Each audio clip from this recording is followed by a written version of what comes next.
ഹബക്കുക്ക് അധ്യായം 3. പ്രവാചകന്റെ പ്രാർത്ഥന. ഹബക്കുക്ക് പ്രവാചകൻ വിലാപരാഗത്തിൽ രചിച്ച പ്രാർത്ഥനാഗീതം. കർത്താവേ, അങ്ങയെപ്പറ്റിയും അങ്ങയുടെ പ്രവൃത്തിയെപ്പറ്റിയും കേട്ട് ഞാൻ ഭയന്നു. ഞങ്ങളുടെ നാളുകളിൽ അങ്ങയുടെ പ്രവൃത്തി ആവർത്തിക്കണമേ. ഞങ്ങളുടെ നാളുകളിൽ അത് വെളിപ്പെടുത്തണമേ.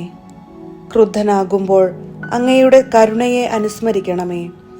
ദൈവം തേമാനിൽ നിന്ന്, പരിശുദ്ധൻ പാരാൻ പർവ്വതത്തിൽ നിന്ന് വന്നു. അവിടുത്തെ മഹത്വം ആകാശങ്ങളെ മൂടി. അവിടുത്തെ സ്തുതികളാൽ ഭൂമി നിറഞ്ഞു. അവിടുത്തെ ശോഭ പ്രകാശം പോലെ പരക്കുന്നു. അവിടുത്തെ കരങ്ങളിൽ നിന്ന് രശ്മികൾ വീശുന്നു. അവിടെ തന്റെ ശക്തി മറച്ചു വച്ചിരിക്കുന്നു. പകർച്ചവ്യാധി അവിടുത്തെ മുൻപേ നീങ്ങുന്നു. മഹാമാരി അവിടുത്തെ തൊട്ടു പിന്നിലുണ്ട്. അവിടുന്ന് എഴുന്നേറ്റ് ഭൂമിയെ അളന്നു. അവിടുന്ന് ജനതകളെ നോക്കി വിറപ്പിക്കുന്നു. അപ്പോൾ നിത്യപർവ്വതങ്ങൾ ചിതറിപ്പോയി, ശാശ്വതഗിരികൾ മുങ്ങിപ്പോയി. അവിടുത്തെ മാർഗങ്ങൾ പണ്ടത്തേതുപോലെ തന്നെ. കുഷാന്റെ കൂടാരങ്ങൾ ദുരിതത്തിലാഴുന്നത് ഞാൻ കണ്ടു. മിദിയാൻ ദേശത്തിന്റെ തിരശീലകൾ വിറയ്ക്കുന്നു.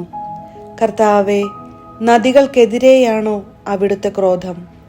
അങ്ങ് കുതിരപ്പുറത്തും വിജയരഥങ്ങളിലും സവാരി ചെയ്തപ്പോൾ അങ്ങയുടെ കോപം നദികൾക്കെതിരെയും അങ്ങയുടെ രോഷം സമുദ്രത്തിനു നേരെയും ആയിരുന്നുവോ?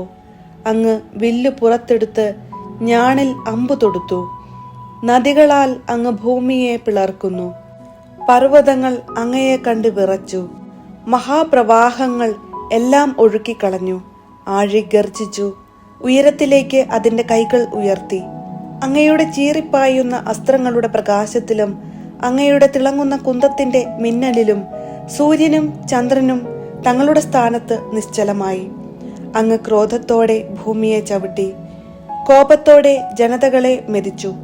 അങ്ങയുടെ ജനത്തിന്റെ, അങ്ങയുടെ അഭിഷിക്തന്റെ രക്ഷയ്ക്കു വേണ്ടി അങ്ങ് മുന്നേറി. അങ്ങ് ദുഷ്ടന്റെ ഭവനം തകർത്തു. അതിന്റെ അടിത്തറ വരെ അനാവൃതമാക്കി.